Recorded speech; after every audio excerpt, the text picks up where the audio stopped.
Well, friends, welcome to edition number 10. Morsk feed number 10 is the Witless Imbecility edition. Exactly why I call it that, I could not tell you, but I do. Now, on a personal note, yes, on a personal note.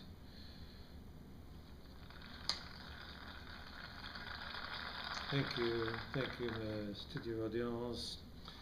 In these trying times of Ebola viruses coursing through our bodies like lice on steroids, random beheadings by unfashionable terrorist types, inconsequential elections, we must grasp at any existential balm for our inchoate malaise.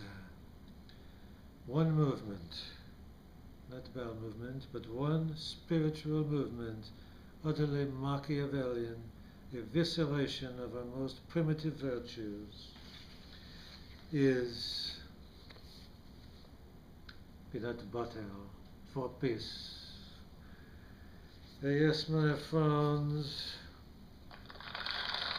peanut butter for peace is perhaps the most likely movement, the most enduring and likely movement to get us through the next 1,000 years.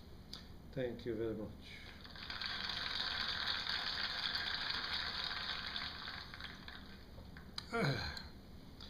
The storage nail goes right to the testicles, does it not?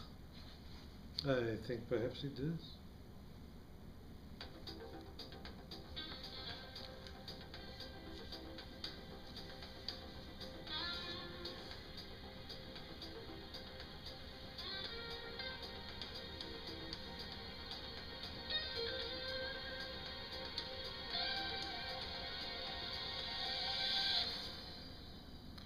Yes, we have the breaking news, just like all the high-tech studios, CNN, FX, MSNBC, Disney Channel. We have the breaking news. Yes, this just in.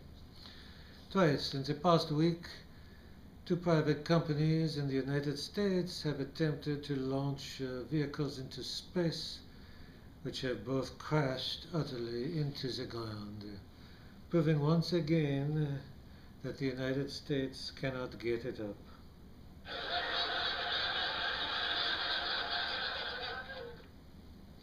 Before I proceed, don't forget my website, morskmonthly.com, where you will find a new short story every month, and to buy my book, He, A Sexual Odyssey. It is not erotica, but it is sexy as hell.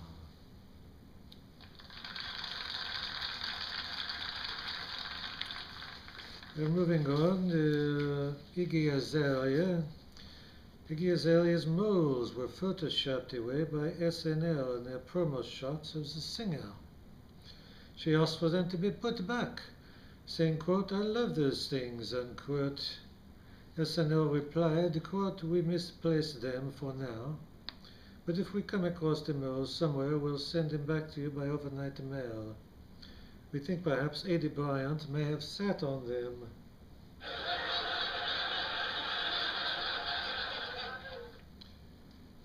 Fair enough. Here's a high-tech image of Iggy Azalea.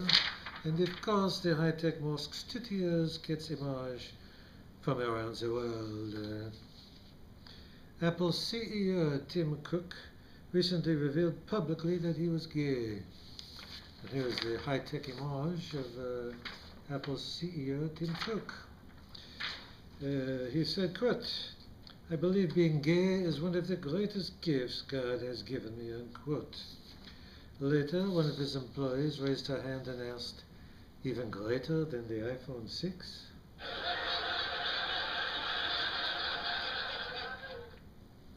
Not possible.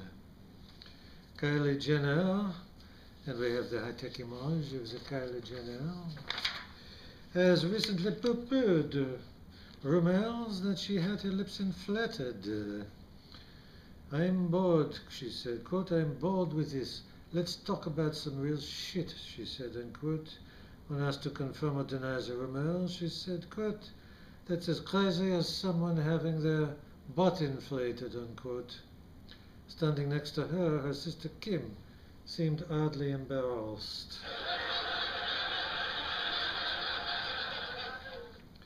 No ifs, ands, or buts about it.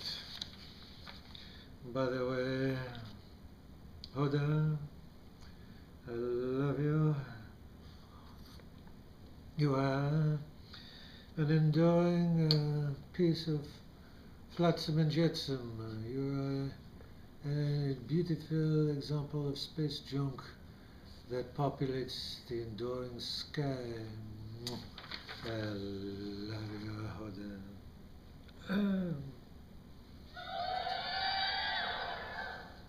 It is insolence, insolence.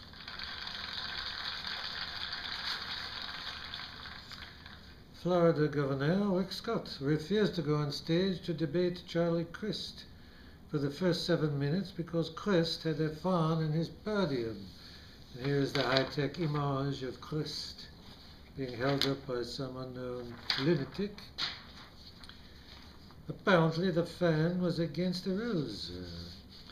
Scott was booed. When asked to comment, Crist said, quote, "I knew there was going to be plenty of hot air and I wanted to protect myself."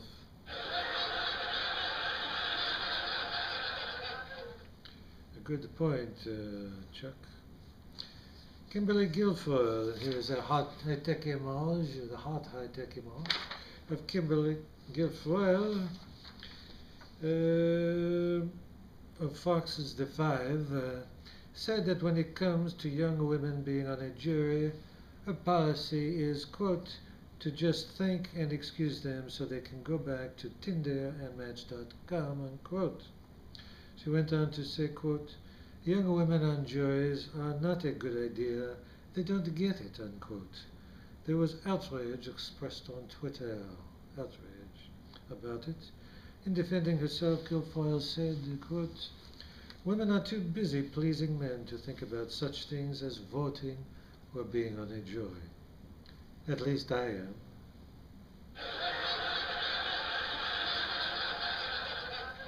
Thanks for expressing yourself, Kim.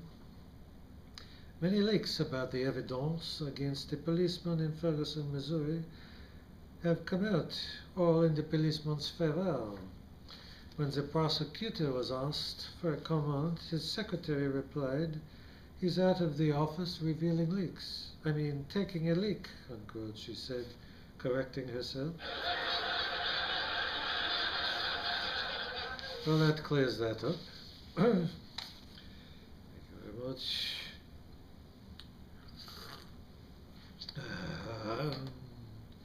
Now we go to our new feature. Yes, a feature. Thank you very much. Thank you.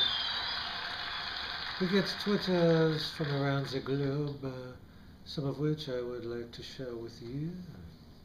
The first Twitter is from Akim Tamiroff from Perth, Australia, who writes, quote, "Have you ever eaten dog poop, and if so, how did it taste?" unquote. #curious. Well, Akim, I cannot say I have, yet I will put it on my to-do list.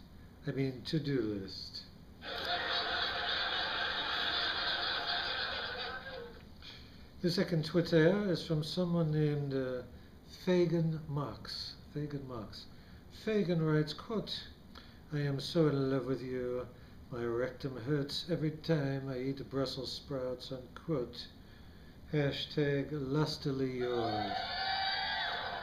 Stop this insolence. Well, Fagan, you are not alone. Although the Brussels sprouts bit is rather synesthetic, don't you think? I do. The third Twitter is from a Carmen Electra in Burbank, California, who writes, quote, "I practically hurl chunks of half-eaten asparagus every time your name is mentioned. Is it love or perhaps Ebola?" unquote. Welcome, and I can only say that I have a hypnotic effect on most women. In fact, I have put several of them to sleep. Unless, of course, you have had a sex change, you may be one of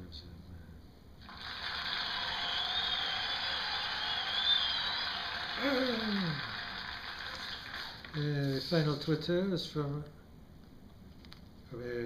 Hoda. Could it be Hoda?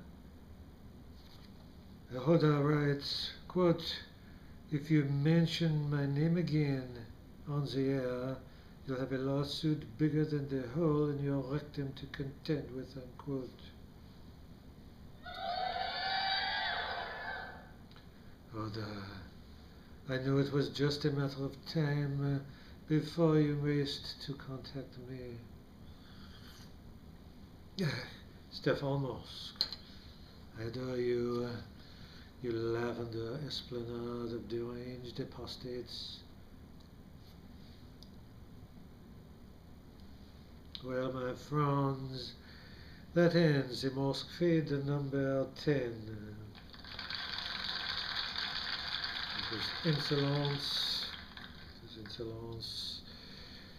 I love my studio audience, deranged and demented, as some of you may be, but it doesn't matter.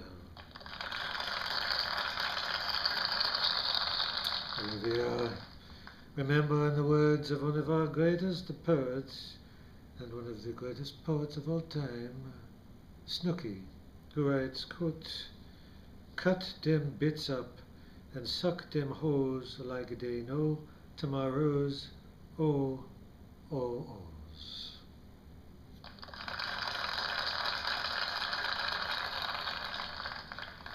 Yes, those are words to live by. Well, my friends, I adore you. Hoda, I know you did not mean that silly threat, simply a way of contacting me. You are, after all, a shining comet in the sky full of discarded anchovy cans. Until next time, friends, adieu. I love you.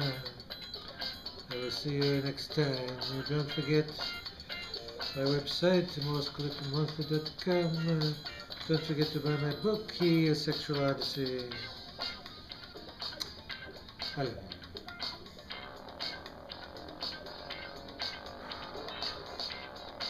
Turn it off. I said turn it off, you idiot. What, must I do everything myself?